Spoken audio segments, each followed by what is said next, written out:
Salam Sejahtera, ladies and gentlemen. A very good morning and a warm welcome to all of you, and also to our speaker for today, Encik Muhammad Rizal Ayub. Thank you for spending time with us in our webinar today. We appreciate your participation.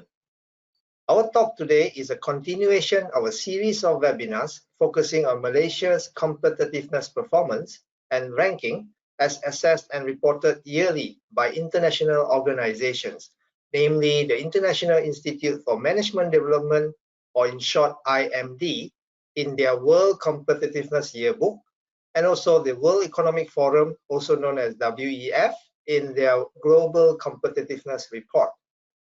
In the recent World Competitiveness Yearbook 2020, also known as WCY 2020, Malaysia's competitiveness ranking has dropped to 27th position from 22nd in 2019 out of 63 countries assessed by IMD. This overall competitiveness score and rank is calculated based on 255 criteria comprising 163 hard data and 92 survey data, also known as soft data. And these are categorized into the 4 competitiveness factors or categories, according to IMD's way of measuring.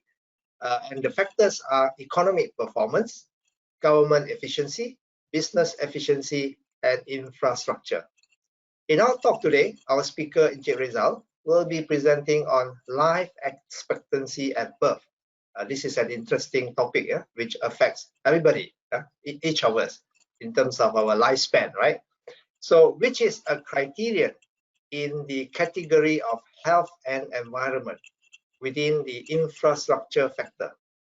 I'm sure Encik Rizal will elaborate further and enlighten us on this criterion in the context of competitiveness measurement, as well as share with us his findings and recommendations to improve Malaysia's performance and rank for this criterion. Now, let me introduce our speaker first before handing over the session to him. Encik Muhammad Rizal Ayub has vast experience as a consultant and facilitator in various government ministries and agencies, as well as companies in the private sector. He is a 6 Sigma Black Belt certified by Motorola University and a 5S Specialist Auditor certified by Malaysia Productivity Corporation. Encik Rizal is actively involved in quality and productivity programs, focusing on problem solving such as Innovative and Creative Circle, in short ICC, Lean, and root cause analysis. A number of ICC groups under his guidance have achieved success at several national level competitions, such as the Annual Productivity and Innovation Conference, and also internationally, such as the International Exposition of Team Excellence Symposium and the International Convention on Quality Control Circles, or ICQCC. He also has extensive experience acting as a judge for such quality and productivity programs at the government agency, department, and ministry level. With that, I now hand over our session to Mr. Rizal. Over to you, Encik Rizal. Okay. Thank you, Mr. Wong, for the brief introduction of myself. And I want to use this platform to thank MPC for giving me opportunity to share some of my desk research in terms of one of the criteria or indicator presented under this WCY report. It is this indicator called life expectancy at birth. Actually, there are 3 main objectives in this research. First of all, we want to highlight our current ranking, national current ranking for this indicator. And then the second part will be analyze the reason or drivers factors that determine the current position for this criteria. And the third one is how we can suggest any opportunity for improvement or recommendation related to the policy or any regulation involved from various parties that have connection with this criteria. So first of all, I would like to give some a background in terms of how to understand indicators, these indicators. So I'm using this 5W1H as a main structure for this indicator. So there are 5W, what, where, which, who, and why.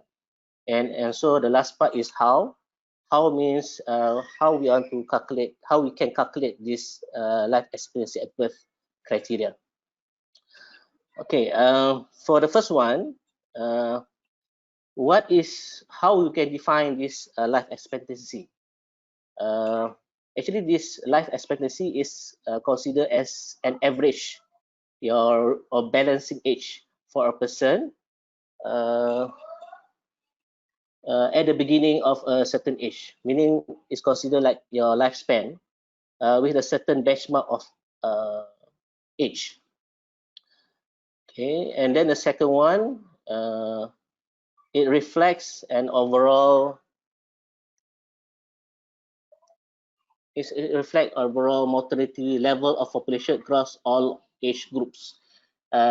These age groups, there's a two meaning.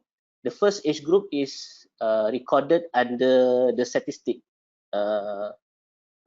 Is ranged by 5 to 5 for each 5 years. It's ranged by each of 5 years. Then another one, this age group is based on the category of groups. For example, infant, adult, adolescent, and others. Okay.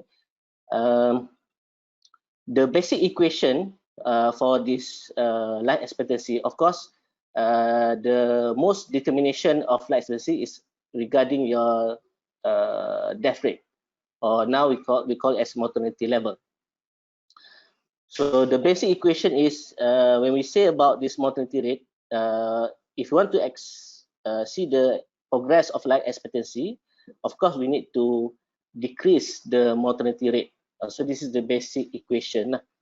And then the last part, we need to understand this life expectancy does not translate in terms of any person that have facing for any disease or any health problems, then they recover from that disease through a better or good management program. Though there's not, we not consider it as life expectancy progress. Okay, this life expectancy is starting from the early age, certain age, from your early birth until you facing, the death, facing death. So that is called the life expectancy. So it doesn't count based on you're able to live longer because of you manage to recover from any disease or any health condition. So this is the main definition or understanding about this life expectancy. The second part is about these life expectancy elements. These life expectancy elements actually listed under United Nations Development Report, UNDP report, and also this category of mortality groups is also listed under the statistical data. So previously, what I mentioned just now is about age group. So this is called age group. We have, for example, we have infant mortality groups. We have under 5 mortality group. We have toddler mortality groups. We have prenatal mortality groups and maternity also neonatal. So I think everybody will understand the difference because we have stated in the slide the number of days and weeks to represent this group. For example, neonatal is more than 28 days, and then prenatal is not more than 1 week, while toddler and others is more than 1 year until 5 years. So this is called the age group, category by age group.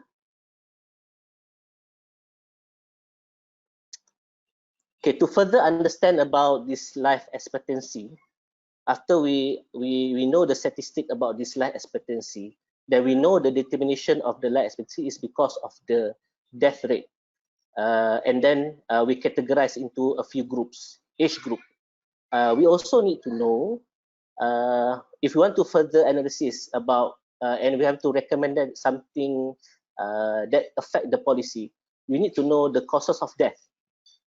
So I think everybody know can just say a few causes of death that is generally happen in our country or others country is considered as a standard. But before that, we have to know how Malaysia classified the cause of death. So basically, there are two types of classification done by our country. The first one is called medically certified, and the secondly is non-medically certified. So the direct definition for medically certified, of course, any death occurred is verified by the medical officer and coroner only. Okay.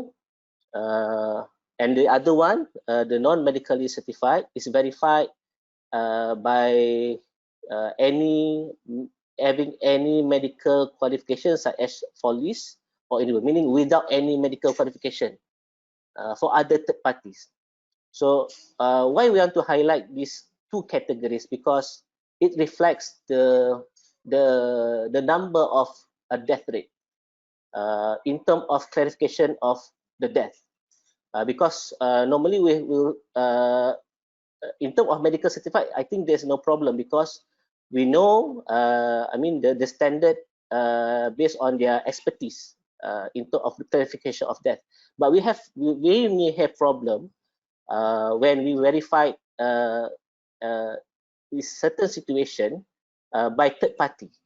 Okay, there are some studies made based on report, and I think there are some situation, especially occurred in rural area ataupun or outskirt area, whereby the clarification or the verification of death is just based on the information given by the relatives or the person very close with the person. So it will affect the statistic in terms of clarification the cause of death. So that's why we want to highlight what is the difference between these both classification. So the third one, after we understand these two categories of classification, we also need to know the differentiate between the disease. In Malaysia, I think the standard in the world, we have two types of disease. The first one is called communicable disease, and the second one is called non-communicable disease.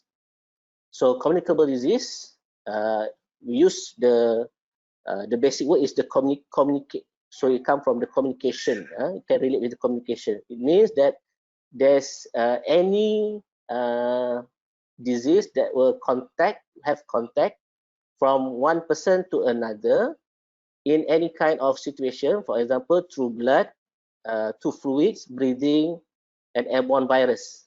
And also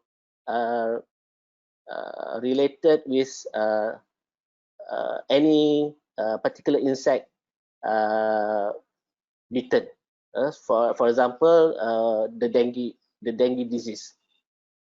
So I don't know whether since we have this pandemic issue on COVID-19, whether for next year's report, maybe they will include this one is this pandemic disease into this category of communicable disease. Then the second one is about this non-communicable disease. So this non-communicable disease is not transmissible from one person to another person. It just happen in our own immunization body. So, for example, we have diseases like diabetes, hypertension, mental health, and cancer. This is considered as a common disease happen in our country.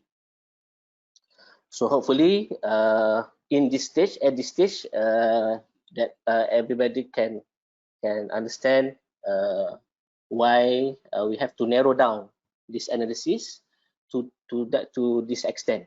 So for anybody that have a question, I think it's okay to ask me any question, so that maybe we from here we can try to answer a few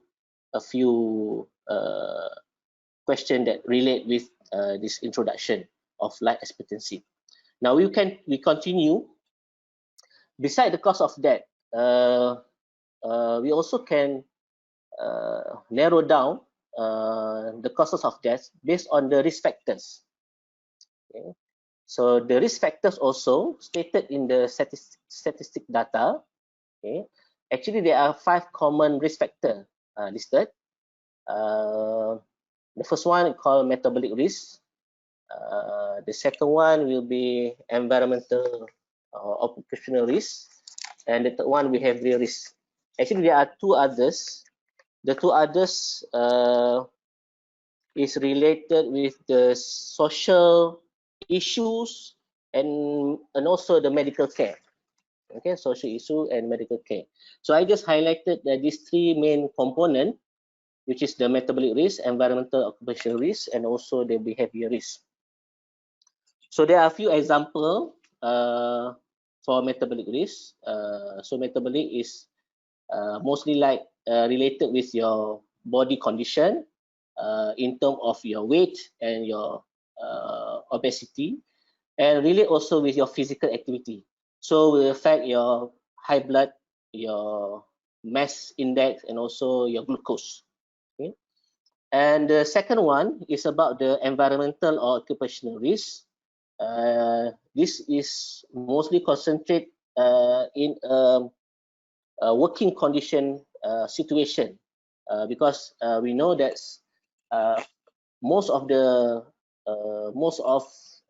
places there are hazard occurred. That is, I mean, this is considered as a traditional hazard. For example, poor sanitation, shelter, and also contamination issue. This is called environmental issue that affect the working environment, also affect the occupational factors. The third one is about our behavior. So our behavior,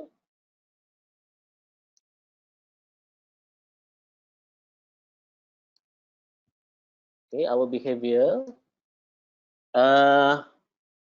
Actually, there are numerous lifestyle habits. The most common one, I think most of us well known about tobacco issue, cigarettes. So nowadays they are using this liquid base. And then the second one is about our dietary, alcohol, and also lack of nutrition or malnutrition. So this is considered as a common risk factor that can cause the death. So beside the basic principle of cause of the death, we know that there are 2 categories, but we also need to know what is the factor occurred that causes of death. Because when we want to identify any potential recommendation, you want to know what is the recommendation that can relate. For example, in terms of physical activity, and also in terms of our lifestyle. Is there any regulation that we can suggest to make sure these 2, I mean, the whole 5 factors being affected, or can be adjusted?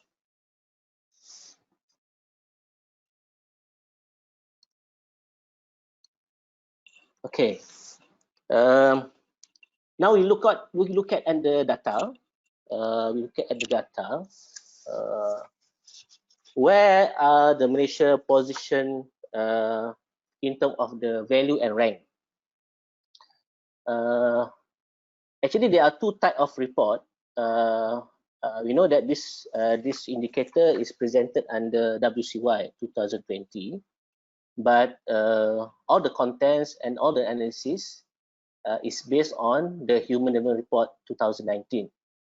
Okay.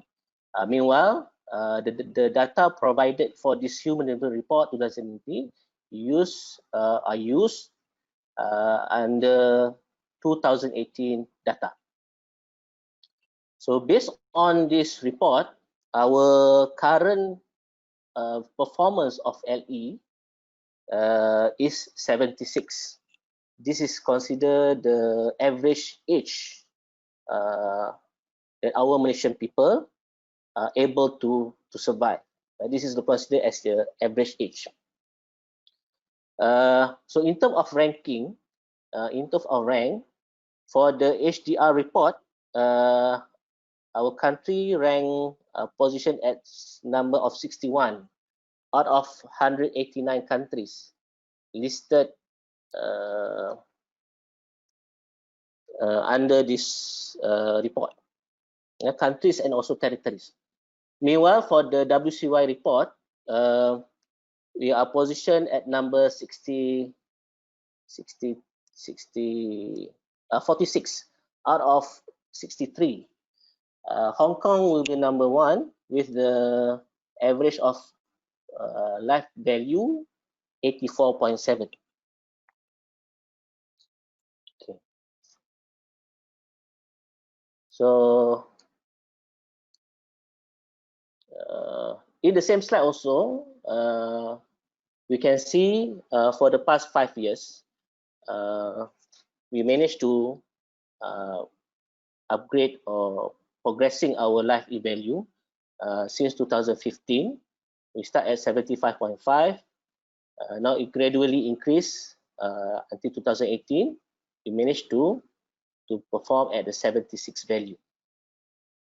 In terms of the ranking for the past 5 years, since 2017, we still at the same par, at the rank of 46. Even though we are gradually increased, but our ranking is still the same at the 46 rank for the since 2017 until now.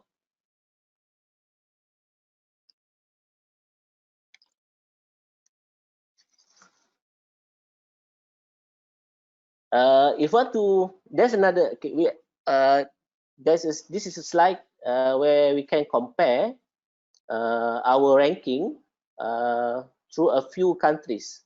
So I select a few Asian country, and also Asia Pacific as a comparison. So you can see in 2018, Malaysia will be was the 3rd highest after Thailand by 76.1. So with only 0.1 different with Thailand, but I think quite far. We are quite far from Singapore at 82.9. 82.9. And also we are quite low if compared with the very high human development countries. In terms of ranking, you are quite far from Singapore. Consider in the same group with Thailand, but it's quite far from Singapore. Singapore ranked at number 4. So this is our position based on comparison with Asian country. This is LE elements that I show for my beginning of the slide. We know that the life expectancy value is determined by the death rate. So we need to control these elements. So actually there are 1, 2, 3, 4, 5, 6, 7, 8, and 9. 9 elements provided under this indicator. So we have a few statistics compared by through Asian countries. So I try to pick a few countries. Before that, I would like to show this is I've extract one of the way of calculate the age specific death rate. Actually, there are quite detailed calculation made by Department of Statistics, guided by the United Nations.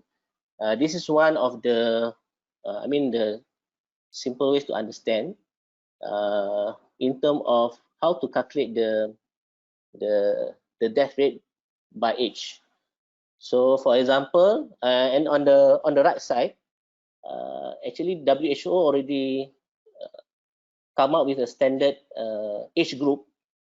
So, for example, we take age group from 0 to 4, and we take the population under this group, this age group, and we time 1,000, and we divide by half-year population or mid-year population.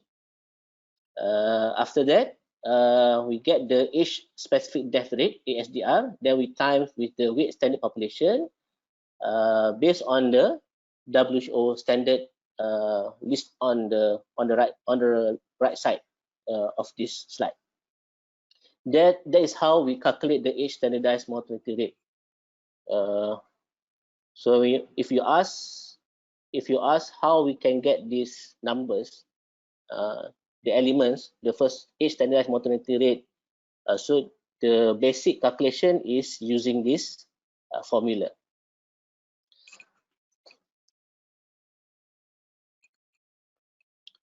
I choose a few elements. For example, for mortality rate per 1,000 infant and not more than 5 years. For infant, we can see Malaysia recorded at 6.7, which is the second lowest after Singapore. Second lowest. Singapore recorded at 2.2, but we still high. We still consider still high compared with the very high developing country with a gap of 19.4%. For toddler, whereby still ranked number 2 with rate of 7.9 after Singapore. So there are two line graph here. The blue one is for the infant, and the red one is for toddler not more than 5 years.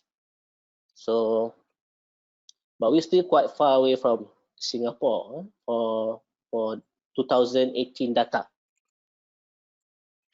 In terms for the adult, there are also two line graph presented in this slide. We differentiate between female and male. So we can see both male and female have a significant difference by 60% and 54% compared with the Singapore for this adult mortality rate. So Malaysia recorded as for male, for example, 83, but Singapore is 38. So almost 50 to 60% reduce gap. The second element I would like to share in terms of non-communicable disease by age group. So there I try to differentiate between two categories, female and male. We can see if we want to compare with Singapore, still the same. The gap is around 40 to 50%, both female and male. For this one is for non-communicable disease. The other indicators that we can highlight is about this tuberculosis incident. Tuberculosis is about relate with disease, for example, Down syndrome and others. Malaysia, I think if you compare to other country, region country, for example, Thailand, Indonesia, and others, we managed to control it, not more than 100. If compared with the other countries, we still rank number 2 after Singapore, with a value of 93. Singapore at 47. So I think we will be able to go to have. I think this and to highlight, tuberculosis also is one of the component highlighted by Ministry of Health. Actually, they have their own strategic plan how to control these tuberculosis cases. They have, I mean, it's a 5-year plan, consider strategic plan for tuberculosis. So this strategic plan will end by this year. So we managed to see the effect after this year, maybe next year.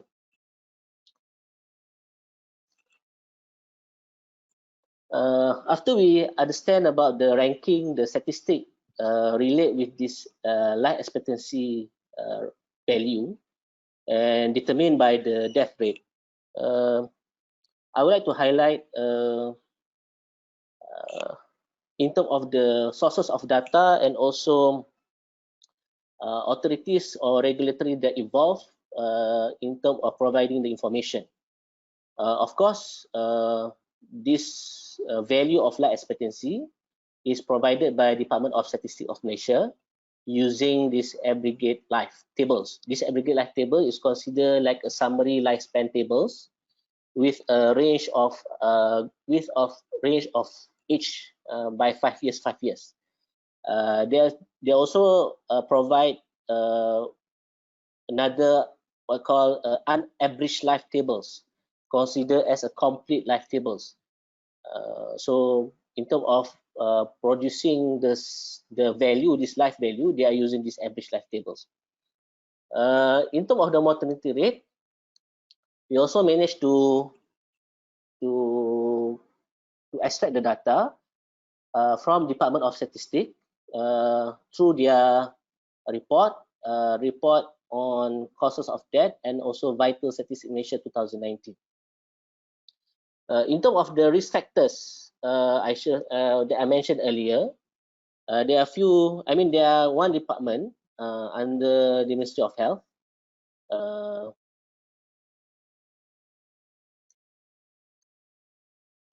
that doing this National Health and Mortality Survey. This survey is, I think, every 3 years. So they managed to do a survey to a few segment of people together, issue that relate with this risk factor in terms of the 5 factors that I mentioned earlier. Then the others, for example, number 3, the International Classification of Disease. This International Classification of Disease, a manual used by the medical officer, whether in a private sector or government sector, in terms of classification of death. So they need to refer this ICD-10 to key in the causes of disease in your medical report. And then the last one that I mentioned about this tuberculosis incident, MOH already provided a strategic plan. It called National Strategic Plan for Tuberculosis Control from 2016 and 2020. This is the whole picture. I put in a diagram so we can understand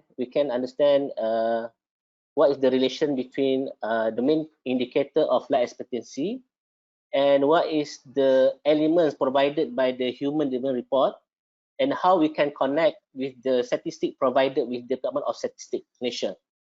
So actually, even though under this human development report, the element is not directly same with the Department of Statistics, but we can manage to narrow it down. For example, in terms of the mortality rate per 1,000 live birth infant, so we can take all the statistics in terms of infant, not more than 1 year, not more than 1 week, not more than 28 days under this mortality rate elements. Same goes with the others.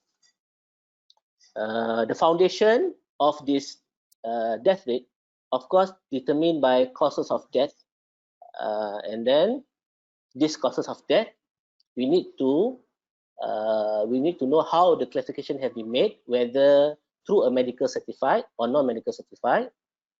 And if you want to do some recommendation and also policy revision, we have to segment it into a few groups. So in the data, even Department of Statistics be able to differentiate not only by age group, but also in terms of race and also by the rural and urban area. The last part is the factor that contribute to premature death. This is also an important factor that I mentioned earlier. There are 5 main components: which is metabolic, environmental, behavioral, social circumstances, and also medical care. The highest contribution is come from the behavior, our own behavior, and also our metabolic or genetic risk. Right, so this is the whole picture or structure.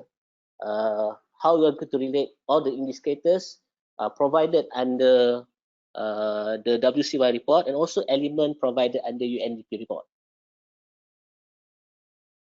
I would like to narrow down the analysis. Just now we're comparing a few data with a few countries.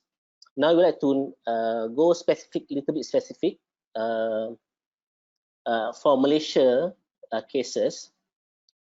This statistic or this chart, okay, this chart, it shows that there are 2-line graph provided. We differentiate between male and female. We can see most of the data is considered is balanced, but a few ages group show a decline. This decline is because we do an average data since 2016 and 2018. So we can see for male between age 15 to 19, 70% increase in the mortality rate. 70% come from this age group for male. So this is because the big difference between 2016 data and also 2018 data. But for female, there are 2 categories: female age 20, 24, and 25 and 29. The death rate is not so high compared to male. It's only about 25% and 20%. So when we highlighted this age group, meaning we can target this age group to do some recommendation, also any policy that relate with this age group. The other data is in terms of maternal, infant, and under 5 years. Okay, so basically all indicators we can see maintain with the same rate more than 30 years. For example, the maternal mortality since 1979 recorded the same rate, and also even though for almost 30 years it was maintained, it also comply with the global standard, for all this category of age group. I also highlighted a few statistics in terms of causes of death for the maternal category in 2017 and 18. They highlighted two causes of death faced by the maternal categories, which is the complication of pregnancy during pregnancy, and the second one is obstetric embolism. Obstetric embolism means fluid that cover the infant, I mean the babies, is already leak, and it was affect the mother blood. Affect the mother blood. So this is two considered the highest factor of cause of death. The second one is about the infant. There are two also highlighted by through the statistic in terms of the causes of death. The first one is regarding this prenatal, during the prenatal period, and also prenatal is second trimester, and then the second one is congenital chromosomal. Very hard to pronounce it. So this congenital chromosomal is mainly disease that affect, for example, this Down syndrome cases. This also one of the statistics recorded under Department of Statistics for the classification of death. Okay. This is the top 5 principal causes of death recorded by medical certified. So the highest is mainly on the heart disease. Meanwhile, for the non-medical certified, is recorded as by age. Old age means because of the old age. So this is the 5 principal causes of death mentioned earlier, for differentiated by 2017 and 2018.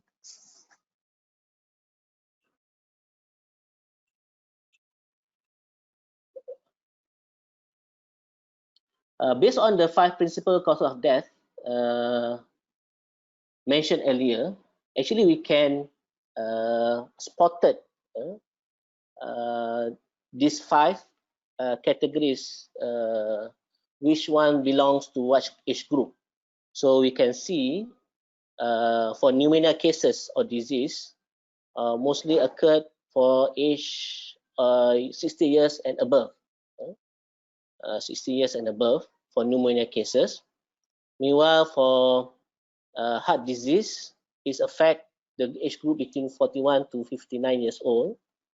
And also, the other considered as the highest cause of death also about this accident, transport accident, between age 15 to 40 years. At a 20.4%. This is one of the other statistics that I mentioned earlier about risk factor. So we can see a few lists here. For example, dietary, tobacco, glucose. These the top 5 leading factors that contribute the premature death. You can see alcohol used to show the greatest percentage change from ranking 2007 at 11. Now 2017 have become number 8. Okay. So based on this statistic, we can summarize that behavior pattern considered as the most important component that justify why it was contribute as 40% to premature death, the dietary risk. So this is the first elements in terms of how to understand this life expectancy, the first section I mentioned about the definition, and also a few elements that relate with the life expectancy, especially in terms of death rate and the causes, the factors, the classification. And I also highlighted a few statistics. For example, the first one is about comparison with a few countries, and then we try to narrow down the statistic by looking by age group into of causes of death. The second part is regarding this recommendation or opportunity for improvement. So for this opportunity for improvement, I categorize into age category that mentioned in the structure. Okay. For example, I choose a few because it's quite a list, quite long list listed under this slide. For example, for maternal mortality,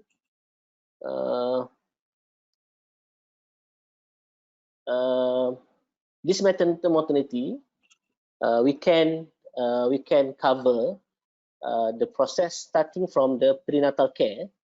During the prenatal care, actually, we know that during this prenatal care, pregnant women will be doing some health check during this prenatal care until before they deliver.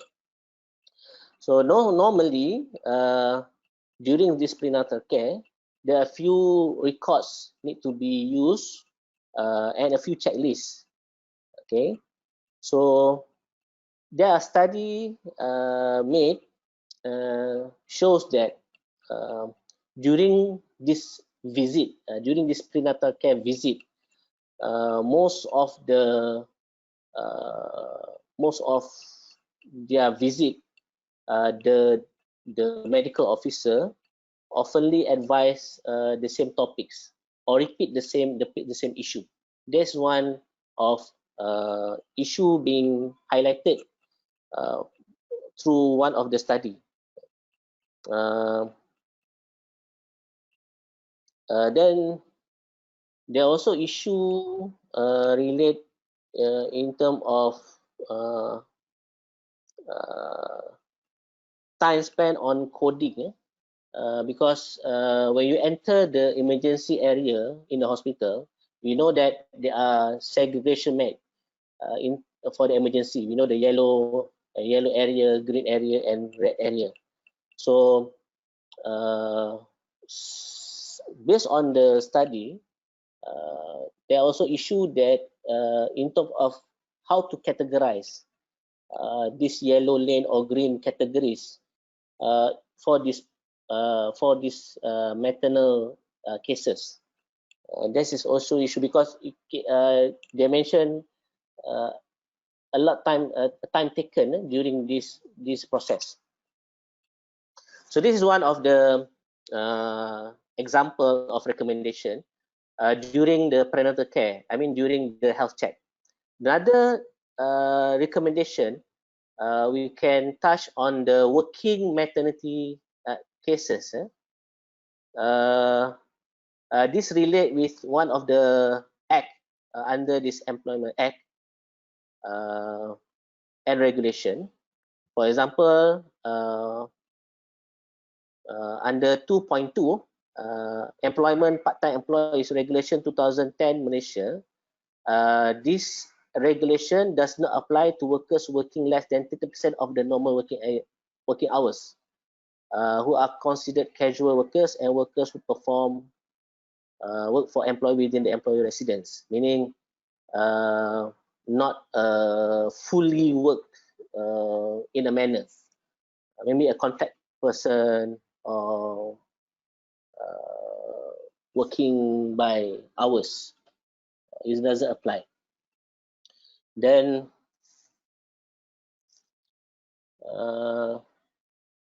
there's one also study shows that under this act, Employment is entitled a minimum of 1 or more rest day per week. However, this provision does not apply during period of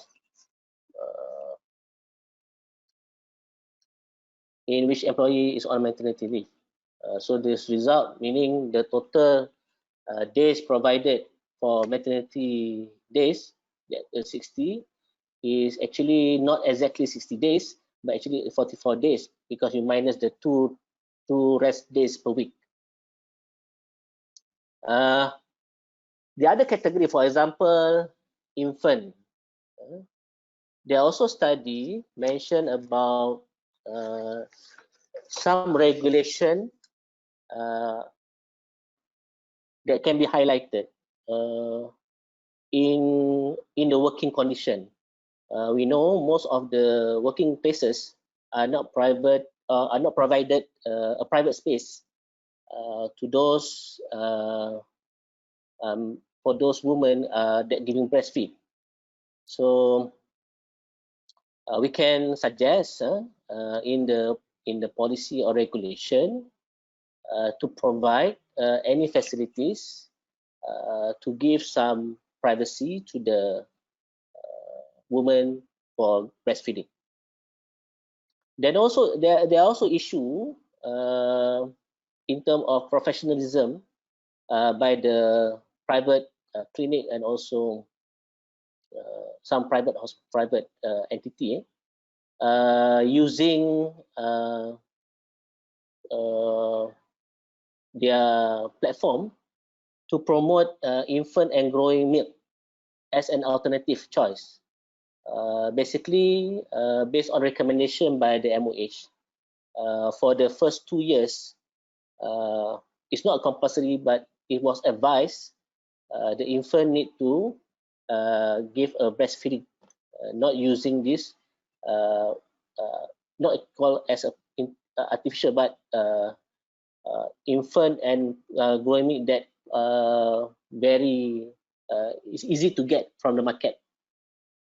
So actually, by promoting this alternative milk, it will not helping encouraging a policy made by the MOH, so that the infant can get the good and healthy milk from their mothers.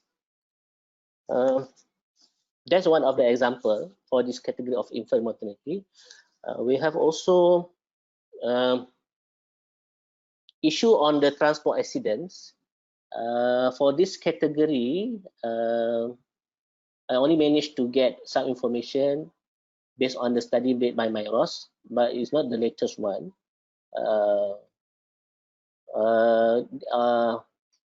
Since we know from the statistic, age from 15 to 18 considered the highest age that involved in this accident. So there are a few suggestions. There's a few suggestions. I think in terms of this accident issue, I mean, not only Myros, but other agency be able to list a lot of suggestions to reduce the number of accidents. But based on this report, Myros report, they suggest to put a signs, alert signs, and also the speeding signs at the residential areas, because based on their statistic, it shows that most of the accident occurred at the resident area during this report. This report produced at that time.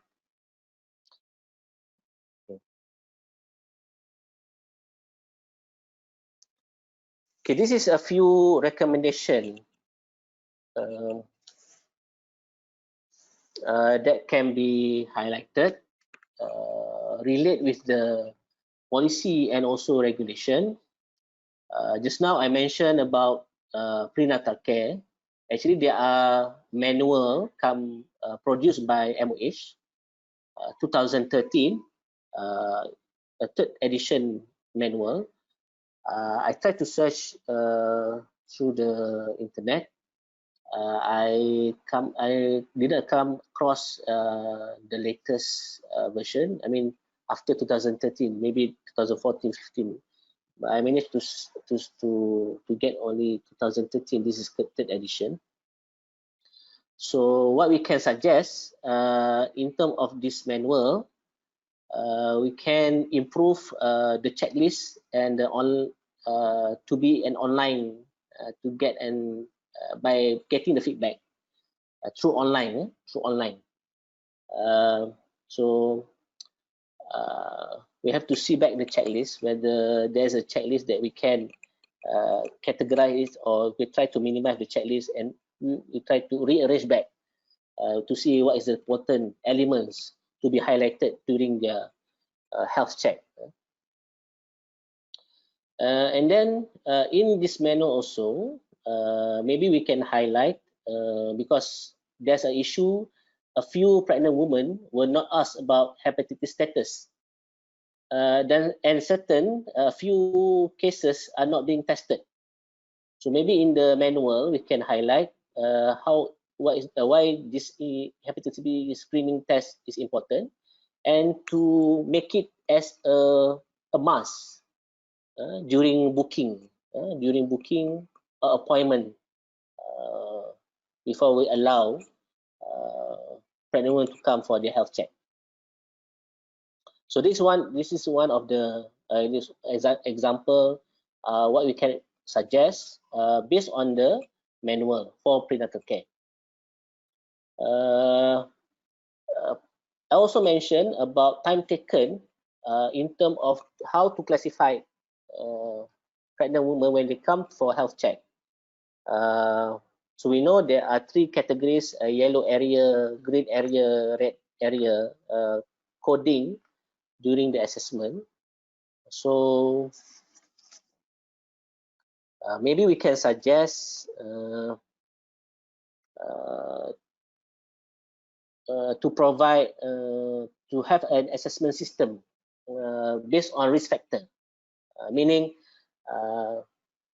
this category of color coding is based on the risk factors, not to be specified.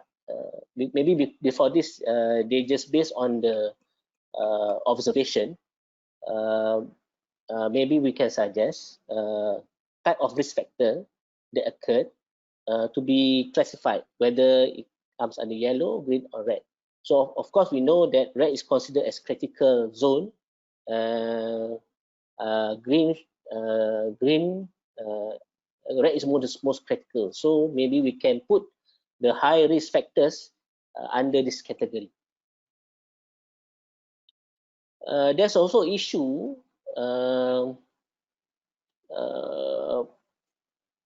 logistic issue during their assessment or health check, because in rural area we know that their location is very far away from any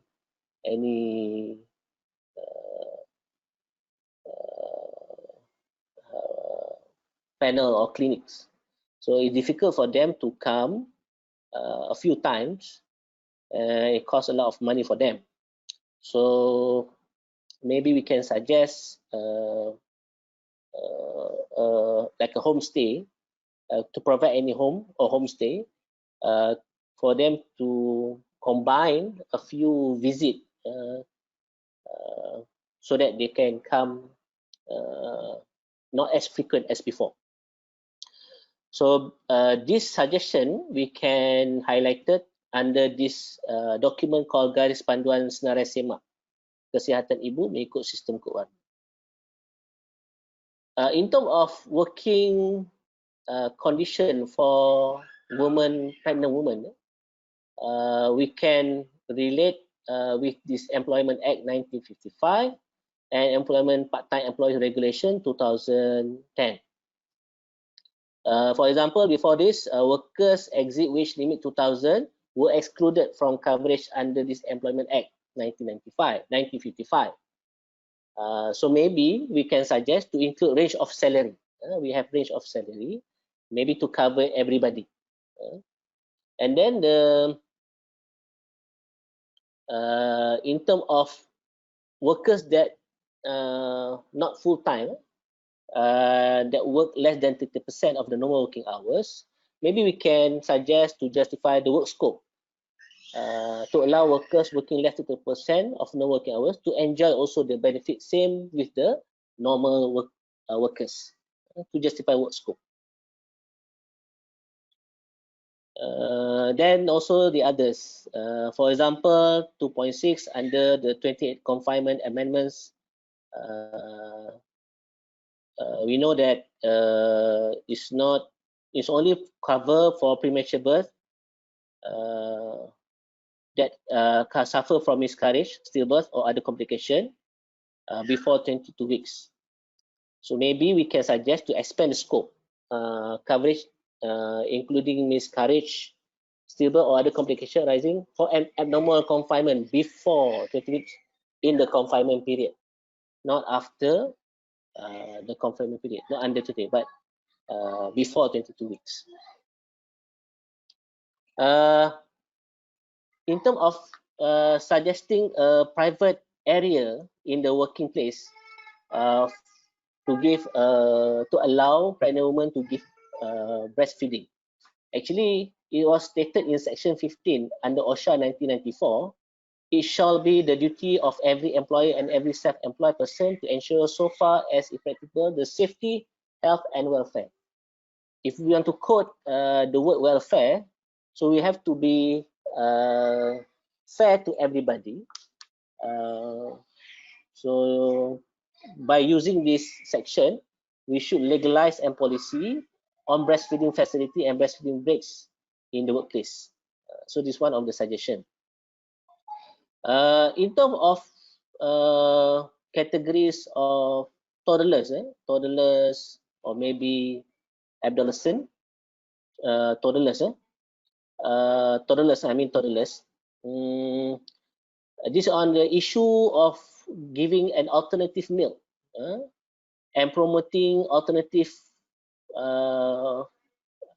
food for infant for their breastfeeding to as an alternative for breastfeeding. Actually, we can refer to the Food Act 1983 and Food Regulation 1985, Section 389 under subsection 15, provision for infant formula to protect breastfeeding, and also Regulation 27A prohibited feeding bottles. We can suggest to standardize infant age in the written label from 6 months to 12 months. Before this, they just stated 6 months. So maybe we can increase to 12 months. And also, we can improve labeling. Before this, we just notice this label at the packaging and also packaging, whether it's box packaging or tin packaging. But also we can suggest at the feeding bottles to put the word, for example, penggunaan puting susu boleh menyedaskan penyusuan susu ibu. This is one of the recommendation as to encourage, to help MOH to encourage to stop any entities by promoting this alternative infant milk. And also this issue also relate with this Code of Professional Conduct 2019, which is not allow to the practitioner or pharmaceutical medical industry to display or to market any alternative food, alternative milk of infant food at their private clinic. Okay. So maybe we have to enforce. These clauses already highlighted in this Code of Professional Conduct. The main issue is how we're going to enforce this clause or legalize this clause. The other issue or recommendation, for example, and a few recommendation I think is already highlighted by the government. For example, in terms of the issue of our social behavior style that cause overweight, obesity, less of physical activity. So there are a few suggestions, and some recommendations have been taken and introduced by the government. For example, to impose excise tax on sweetened beverage. This one already being, I think, already being imposed. So we can relate with the Perintah Duty Excise 2017. Then we can also suggest to offer tax exemption to gym operators or privately owned playgrounds. So we want to, so if tax exemption, we have to relate with lembaga hasil. So in terms of to give a nutritious and safe foods to any cafeteria, not only at the canteen of the school, maybe to the cafeteria that involve workers. So maybe we can introduce a special guideline and also assessment on the healthy cafeteria recognition. So this we can relate with the Garis Panduan Pengiktirafan Bersih, Selamat dan Sihat edisi 2019.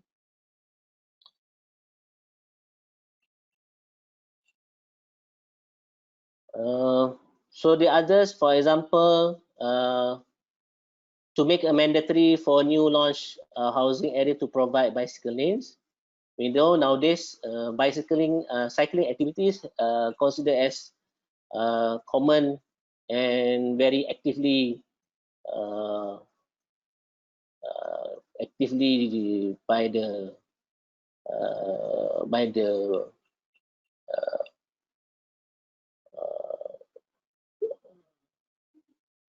residents. So maybe we can suggest a special lanes for bicycle lanes as a mandatory for new launch housing area. So this one is related with the Akta Pemaju Perumahan.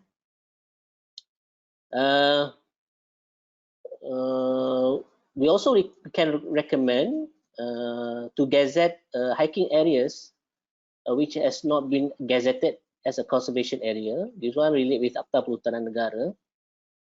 And for the we also can, I think this is small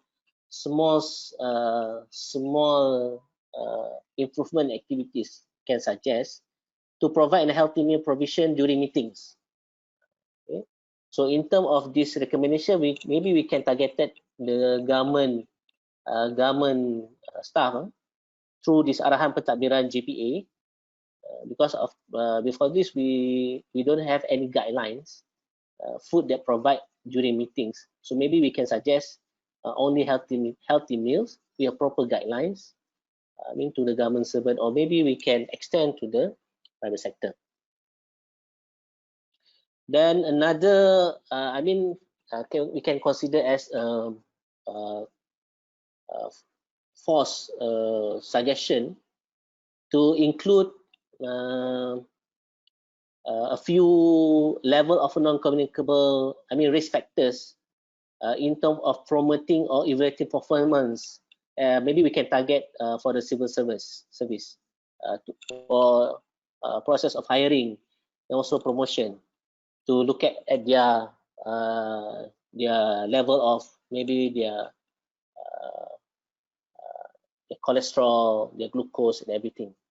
So maybe we can take this as a recommendation to consider before we hiring new staff, or we want to promote somebody, promoting staff to as one of the indicators to evaluate. At school, we also can suggest some improvement. Actually, few of this recommendation already stated. For example, enforcement to ban or sell unhealthy food, beverage to children within 40 meters from the school perimeter, and enforce banning any marketing, banner or poster, advertise any unhealthy food within 50 meters of school perimeters. I think it's already stated in the policy. The only thing is how we want to enforce it and make sure it was being used. The regulation really being used by the authorities. This is the continuity suggestion for the school. This one is one of the suggestion to include a school canteen program by suggesting a few module to the food handlers. This one I already highlighted before. So not necessarily to the school canteen, but also a childcare center and also cafeteria that involve working area. So a few regulation can be relayed. For example, garis panduan perusahaan kantin, buku panduan perusahaan kantin, atau Akta Makanan Negeri 83.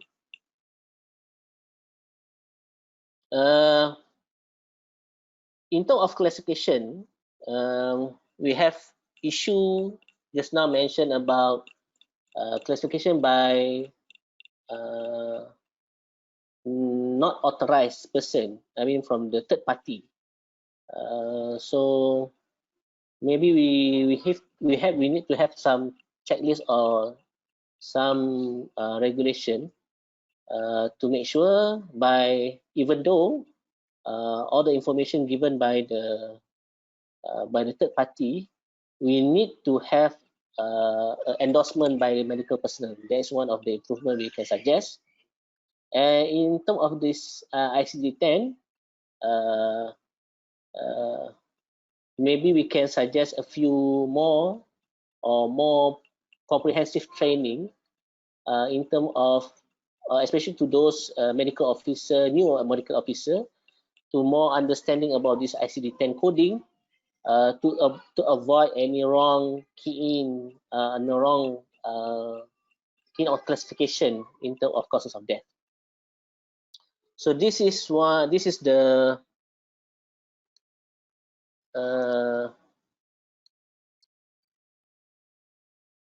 suggestion or recommendation that I can highlight for this life expectancy at birth. So, so any question regarding all the information given? Please. So maybe we, if I try to help to answer based on the information that I have and based on the analysis that have been done, so that you can clear and to be more understand about these indicators. So maybe I pass to Mr. Wong. All right. Yeah, good.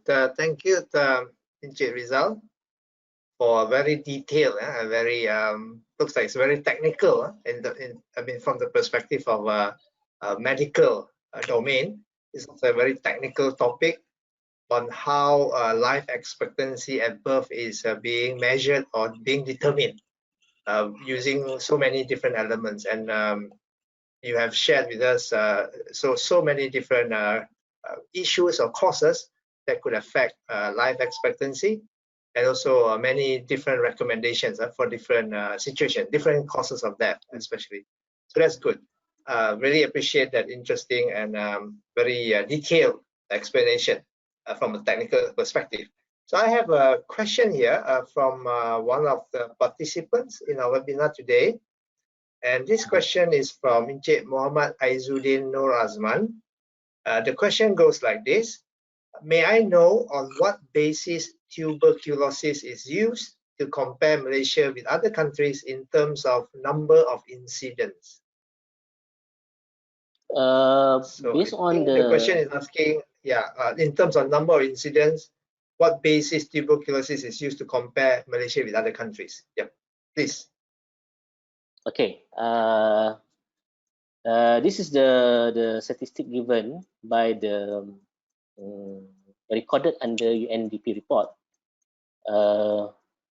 Actually, tuberculosis incidents, there are few categories. One of them is considered a disease like Down syndrome. But by referring to the statistic, it just mentioned this incident as one of the, because in the statistic mentioned in the UNDP report, it just only mentioned this tuberculosis.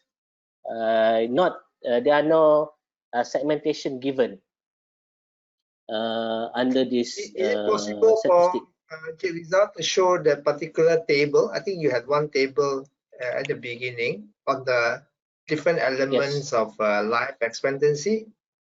Okay, this is, maybe I think, we can look at the table. All right. I cannot remember which slide, but I think it was at the beginning of your presentation. Okay. There was a table. I think this is the table. Yeah. Yes. So we can see this is the element stated by the United Nations. So tuberculosis incident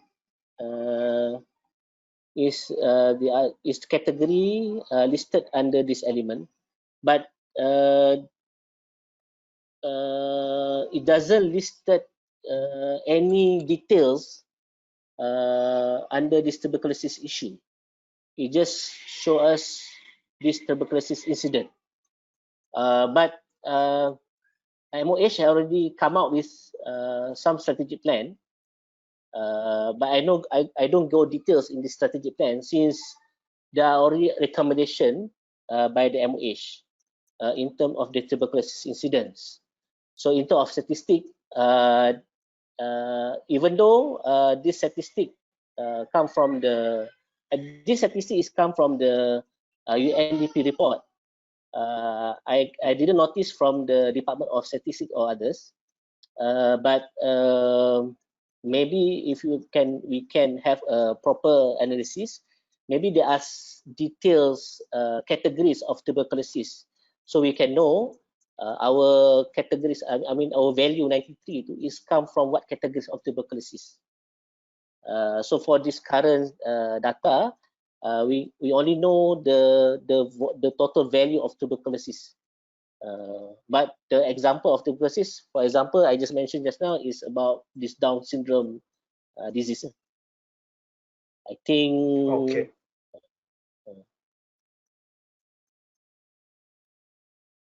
I think this will help to answer this question. Okay. Maybe we have to do some analysis. Yeah. Okay. Yeah. Thank you, Rizal. Looks like tuberculosis is still happening as a disease. Is still happening in Malaysia as well as also in other countries, but probably is a manageable or at a controlled level. I am not sure whether do we have a vaccine as part of the vaccination program for children between from the age of infant to toddlers, whether the vaccination also is part of preventing tuberculosis. Yeah. Okay. I think anyway, I noticed. Okay, go ahead, please. I've noticed in the strategic plan, they stated a few vaccination program under this tuberculosis incident, but quite technical, but they already planned a few vaccination for the 5 years plan, and also not only vaccination, but also program like motivational program, other social program that include in this strategic plan. So I think MOH has taken their good initiative to control this tuberculosis incidents. So that's my opinion based on the. All right. So I have a question. I just wanted to clarify, Rizal. It looks like from the tables or from the comparison you showed at the beginning of your presentation or your talk, Malaysia is doing quite good compared to other ASEAN countries who are considered developing countries. I mean, except for Singapore. Singapore is really, I think, is really considered developed country. But if you compare to other ASEAN countries and also compared to other developing countries, especially in the Asia Pacific region, we are quite good in terms of our life expectancy at 76 76 years, I think, 76 years of life. Okay. Yeah, correct. On the average, right? This is based on the average. So Yeah. also can be seen from the UNDP you were mentioning. If we look at UNDP report, comparing more countries, I think their study involved maybe 189 countries. So Malaysia's rank is 61, quite good already, way above the median or the average. Of course, for WCY, Malaysia's rank is 46 out of 63 for the fact that I believe because most of the countries or territories involved in WCY, they are all, many of them are considered developed countries, from the Western world especially. So yeah, I think compared to developed countries, Malaysia is not there yet. Yeah, we are behind, but compared to developing countries or underdeveloped countries, we are considered above average. So the question I have is, based on the data you showed, is from 2018. The WCY took the data from 2018. I'm not sure whether this data is taken directly from our national data source, which is, you mentioned DOSM, Department of Statistics Malaysia. So if we consider DOSM, how often they collect this data or they report this data, what is the trend for Malaysia between 2018 and let's say last year, in the 1 year period, or maybe early this year? I'm not sure how recent the data we can have from DOSM. Are we moving in the right direction? Meaning, is our life expectancy value continue to go up? Because your data show that we have continued to improve, right? From 2015 to 2018, we have continued to improve, just that maybe not fast enough compared to other countries, because our rank in WCY is not changing, still at 46 between 2017 and 2020.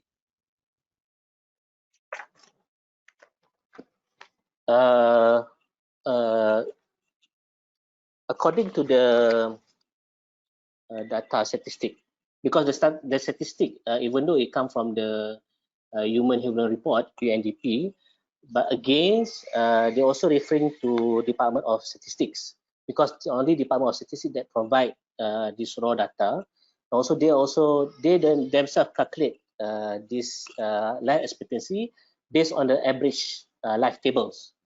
So basically, the LE value is the same. I mean, it will be reported the same, even from the Department of Statistics, and also reported the same under Human Report, and also reported the same under WCY.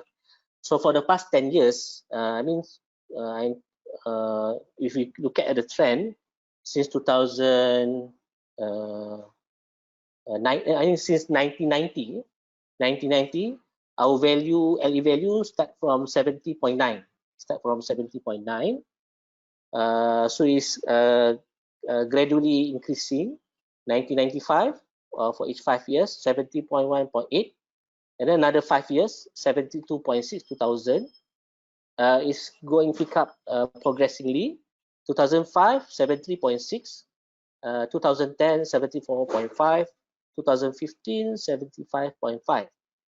But since 2015 until 2017, the increasing can be considered quite slow, because it's still under the value of 75. The only difference is decimal point. 2015 75.5, 2016 75.6, 2017 70.8. Only 2018 we managed to get 76 value. So if compare 5 years, I mean 2010 until 1990, 2010, I think it's considered dramatically increase. But from 2010 until 2018, the increasing quite small. Progressing is quite slow, So the statistics, the range of years data is range of 5 years. So the data provided by the Department of Statistics is the same. The value is the same. Okay, so we don't have any data from 2019, from last year, from our Department of Statistics. 2019, Actually, 2019. I mean, Department of Statistics already come out the statistic, but I'm not. I don't put in this slide, but it already being published in their website, 2019. Can't remember. I think the value.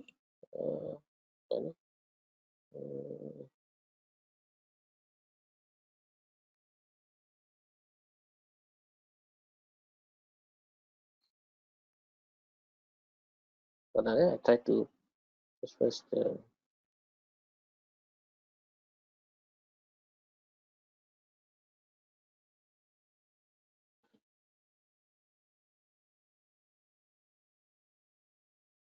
Actually, they already published the figure, but I can't remember.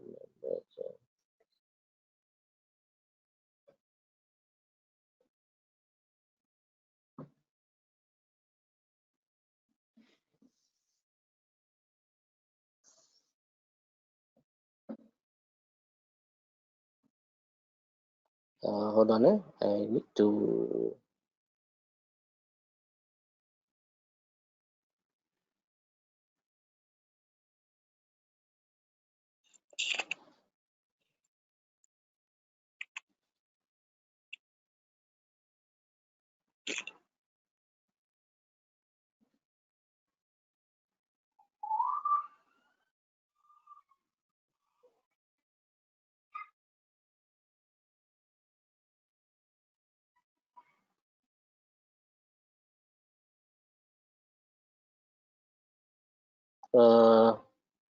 I can't open the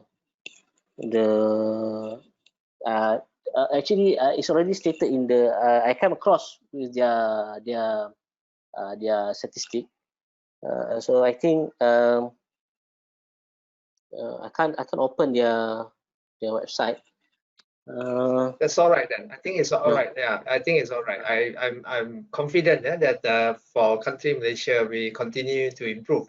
Probably the rate of improvement is slowed down because it's not going to be easy. The opportunity for improvement become more challenging and more difficult as you improve further and further compared to at the beginning when we are at very poor or very low in terms of life expectancy.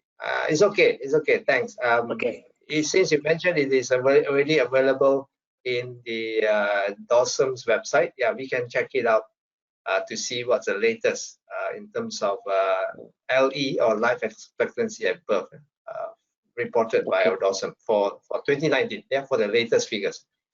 Okay, Cik Rizal, I have another question, also from same person, Cik Muhammad Aizuddin Nur Azman. He has a second question here, so I'll read that out to you. Alcohol and okay, hold on. Maybe a third question has come in. Okay, he has third question has come in from Cik Muhammad Aizuddin. I'll read the second question first.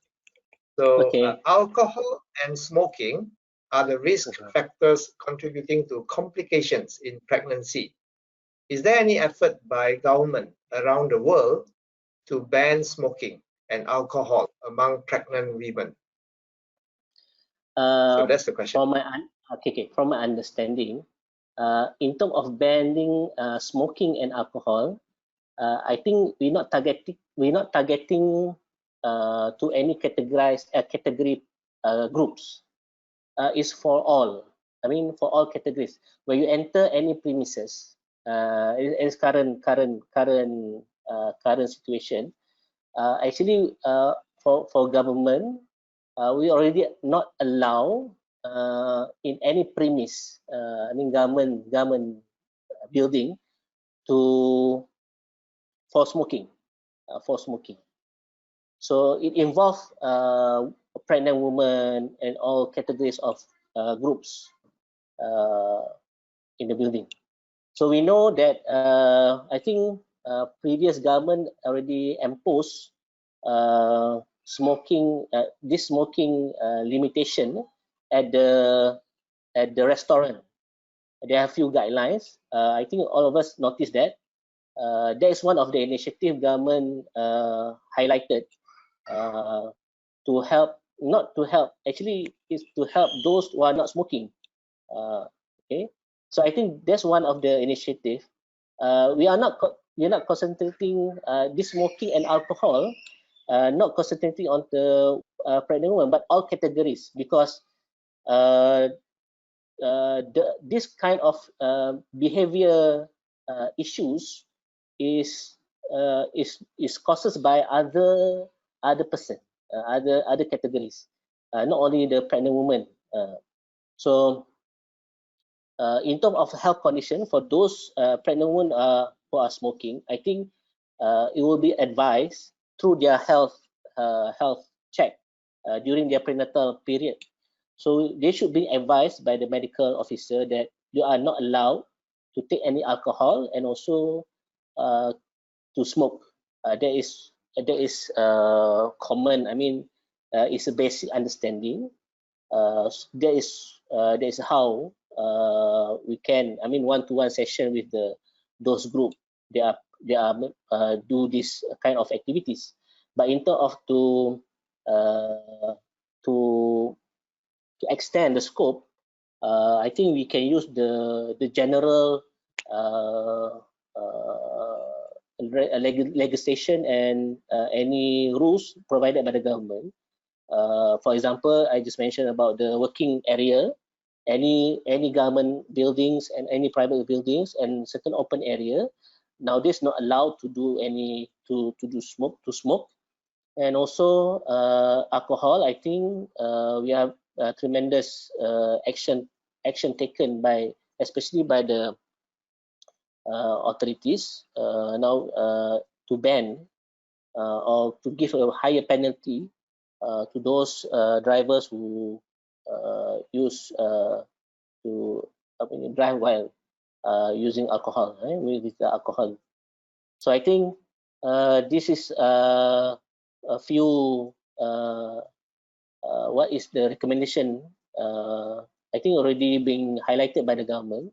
Maybe we need some more thorough or enforcement to make sure everybody are taking their responsible to make sure our policies is being properly being highlighted.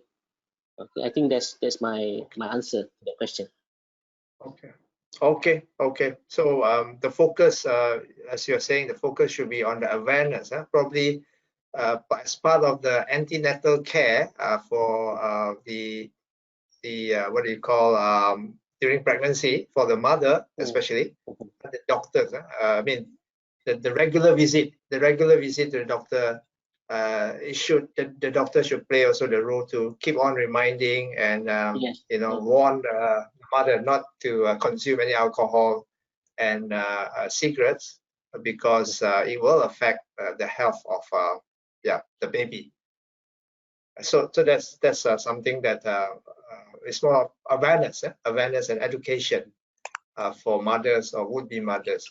Okay, I have a third question here from same person, Encik Muhammad Aizuddin. Okay. And this one is interesting. This one is interesting because I'm also trying to practice this, but not easy. Okay, to curb number of disease caused by dietary factor, the education always portrays the public on how to eat right, how the public should eat right. But the problem with eating right is that it may put a lot of financial burden to the public to buy healthy ingredients and much time to cook. I guess it's expensive if you want to eat right or eat healthy. Besides that, those restaurants selling so-called healthy food can be very costly. Therefore, should the government educate the public? Should the government educate the public to perform intermittent fasting as part of their diet, as it can be very cost-efficient measure? So intermittent fasting versus eating healthy or eating right, which I was trying to do myself, intermittent fasting, but it's very difficult. Fasting is one of the, I mean, considered as one of the activities most for the Muslim during the fasting month, but also a few during not a fasting month, considered as like a sunat, meaning you can also fasting. But it's not necessarily focusing to the Muslim person, but everybody can practice these fasting activities. But I think in terms of the health condition, fasting is one of the good exercise to manage all these issues, dietary issues. But come to that, we know that the issue is fasting is only a certain time, in a certain time. But during you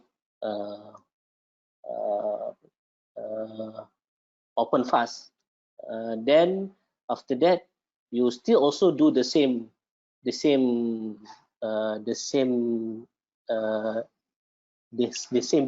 I mean the same attitude. You buy the unnecessary or unhealthy food. So it comes back to the same practice. I mean the same issue, the same case. To regularize this kind of practice, I think to our country, I mean for Malaysia, because we are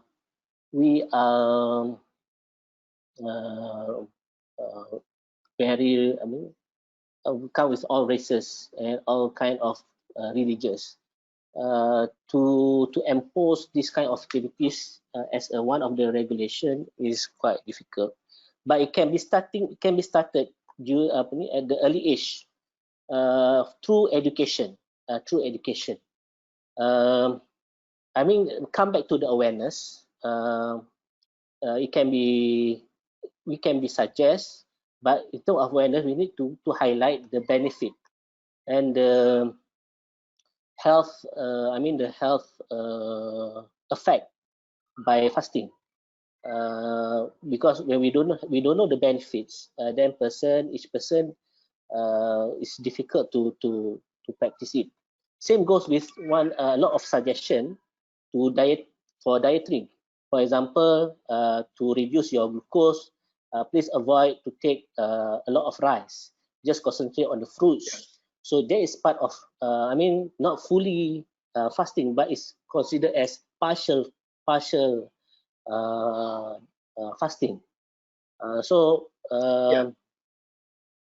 I think it's a long-term process, but we can start with not direct complete fasting for the whole, but try to suggest to reduce any food that can cause our causes of risk factor. Yes, I think the awareness comes first, and try to focus at the early age of group education, and maybe to include in the module or any subject in terms of the benefit of fasting or the benefit by reducing any common foods to get a better dietary. I think that's my answer to this question. Yeah. Okay. I actually I think this question is referring to this getting popular. This technique of intermittent fasting is getting more and more acceptance. Like I said, I was trying to do it, but it's not difficult. My wife has done it and is still doing it successfully. She managed to reduce her weight. So this intermittent fasting is referring, I think, to eating within a small time window. So for example, you only eat within an 8 hours window every day. Yeah? We have 24 hours, so you only eat within an 8 hours window. For the rest of the 16 hours, you don't eat. You can drink water, liquids, but you don't eat. So it's like you eat at 12 noon. You don't eat breakfast. You eat at 12 noon, and then you can eat normal all the way until 8 p.m., for example. Or maybe you start at 10 a.m. and then eat until 6 p.m. and then for the rest of the other period in the 24 hours, you don't eat at all. Okay. So this is the technique called intermittent fasting. But to me, I think it is also important that we don't just do this intermittent fasting, but during the 8-hour period when we are allowed or we can eat, we eat a lot of junk food or a lot of unhealthy food. That is also not good. And also, I think it also must be combined together with exercise. Not just fasting, but also need to exercise. And when you eat, you still consider, what type of food you eat, and not very high fat food, high cholesterol type of food, or very sweet, high glucose type of food. To me, I remember there's a lot of highlighted in terms of to take heavy breakfast early morning. That is very important. To start with your breakfast with a very, very good portion of food, because if you take a good breakfast, you can increase your metabolism during your day, during your, the whole day of your working time. So there's one of the element we have to highlight. So because in Muslim also, if you want to fast, we have to do some. We have to sahur early morning before subuh. We have to take some food. So again, the principle is you have to start with some good meals early in the morning. So that's my opinion on this issue. Okay, I guess different people have a different way of thinking. So let's see whether we have any more question here.